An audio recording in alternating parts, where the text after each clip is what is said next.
পেট মানে শাক বাজাচ্ছে, তার মানে কি ওর হার্ট তো স্ট্রং এমনি থাকবে, তো এক্সারসাইজ হচ্ছে এটা বলবো। তাহলে আমরা কি করছি, অস্টিও আর্থ্রাইটিস পেশেন্টের জন্য এক্সারসাইজ করছি। অস্টিও আর্থ্রাইটিসটা কি? Inflammation of joint. একদম সোজা সাপটা এক কথা। ইনফ্লামেশন মানে কি? প্রদাহ।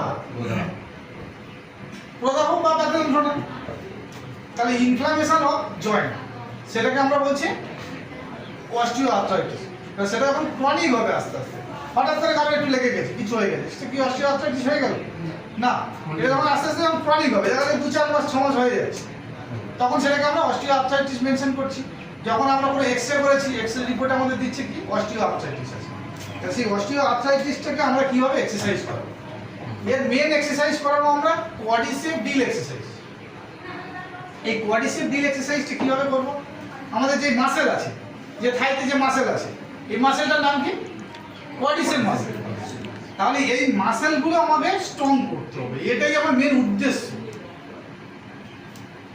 কি বুঝতে পারছো তো? তাহলে আমাদের মাসেলটাকে স্ট্রং করতে হবে, করলে দেখো হাঁটু যন্ত্রণা সেরে গেছে। তাহলে আমরা ফার্স্ট টাইম তাকে সুপাইন পজিশনে শোয়ালাম। সুপাইন পজিশনে শোয়ানোর পরে তাকে আমরা ডরসিফ্লেকশন করতে বলবো। ডরসিফ্লেকশন করো মানে পাটাকে এদিকে টানতে বলবো, ঠিক আছে? টেনে আমরা হোল্ড করতে বলবো। কতক্ষণ হোল্ড করবো? 10 সেকেন্ড। এই 10 সেকেন্ড হোল্ড আমরা কিভাবে বুঝবো? আমরা 10 কাউন্ট করবো সেকেন্ডের সঙ্গে সঙ্গে। 1 2 3 4 5 6 7 8 9 10। তাহলে আমরা ডরসিফ্লেকশন করলাম। এবার কি করবো? প্লান্টার